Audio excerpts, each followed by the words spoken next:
hari ini kita bikin kue kering lagi ya. Ini saya pakai cetakan. Cetakannya sebelum digunakan harus dibaluri dengan tepung terigu supaya tidak lengket. Terus adonannya diambil sedikit-sedikit, ditekan pakai ibu jari ya. Ini gunanya supaya dia ada teksturnya. Terus kita tambahkan selai nanas. Selai nanasnya ini sesuaikan dengan selera dan harga jual ya. Jadi mau banyak atau sedikit tergantung dari harga jual dan selera yang pembelinya. Nah ini kita pakai nanas ya. Jadi ini nanasnya saya bikin sendiri, homemade ya. Jadi nanasnya diparut terus kita masak. Nah seperti ini selainya. Untuk buat nastar supaya dia awet, selainya tidak boleh basah ya. Jadi selainya yang bagus itu seperti ini, jangan basah. Saatnya kalau basah dia lebih cepat berjamur dan bulukan ya. Nah ini pantatnya kita ratakan, kita rapikan pantatnya. Saya rasa kalau bikin ini, kalau pakai cetakan hasilnya lebih rapi dan lebih cepat ya daripada kita bulat-bulatin. Dan kalau pakai cetakan ini tidak perlu ditimbang. Kalau kita bikin yang bulat-bulat itu adonannya harus ditimbang dan isinya juga harus ditimbang. Nah setiap kali adonannya sudah keluar, cetakannya harus dibalurin tepung terigu lagi supaya tidak lengket seperti ini ya. Ini dilakukan berulang-ulang sampai adonannya selesai. Nah ini ditekan, masukkan nanasnya.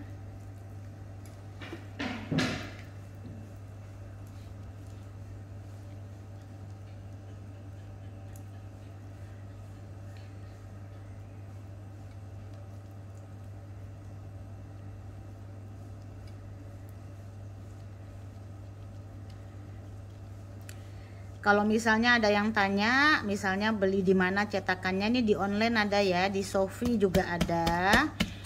Cari aja cetakan nastar yang Malaysia ya. Jadi beli cetakan nastar Malaysia, di online ada dijual. Harganya mungkin sekitar dari 35.000 sampai 45.000 ya cetakannya ini.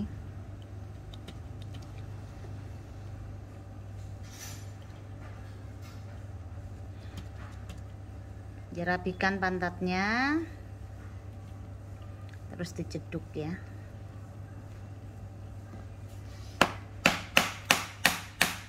Nah ini pantatnya selalu dirapikan, dihentakkan sebentar ya, dihentakkan sekali supaya dia bisa duduk rapi ya, supaya nanti waktu dioles nastarnya itu posisinya dia nempel di loyang ya, tidak miring-miring. Nah ini Mbak Martanya lagi ngoles. Ini kita oles nastarnya.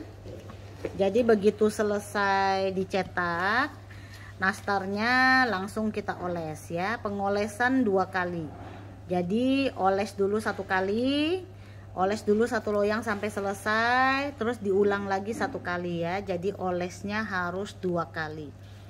Di sini saya menggunakan kuning telur ya. Jadi full kuning telur, tidak ada campuran dari bahan yang lain. Kalau mau bagus kuning telurnya pakai yang omega ya, jadi warnanya oranye bagus. Kita oles sampai rata. Nah ini kita oles sampai rata ya. Diolesnya yang rapi sampai ke pinggir-pinggirnya, diperhatikan ngolesnya ini ya. Olesan nastar ini peranannya cukup penting ya. Saatnya kalau olesannya jelek hasilnya juga jelek. Jadi olesnya harus rapi supaya nanti waktu di oven itu dia nanasnya jadi glowing ya, kinclong.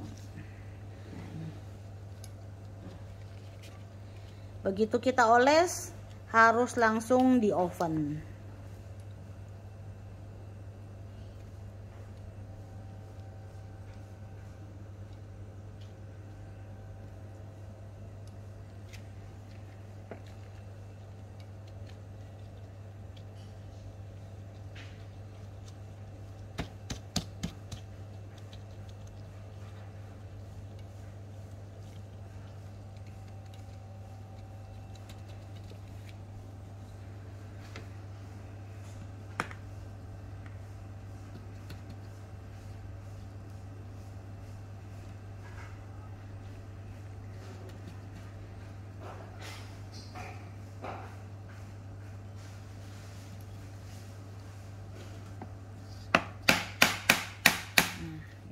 hasilnya ya, ada guratan-guratannya dia.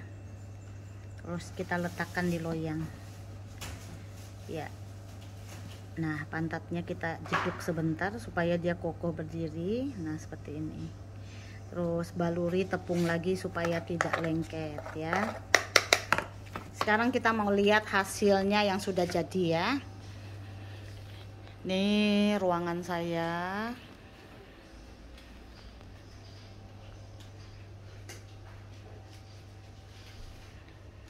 Nah, ini yang sudah jadi ya.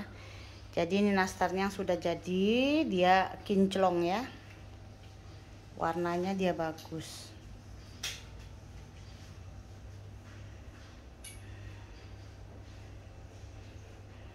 Waktu packing harus betul-betul diperhatikan kebersihannya.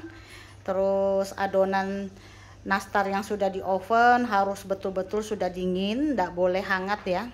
Jadi tidak boleh dalam keadaan panas dimasukkan toples, nanti dia jadi lembab dan berjamur.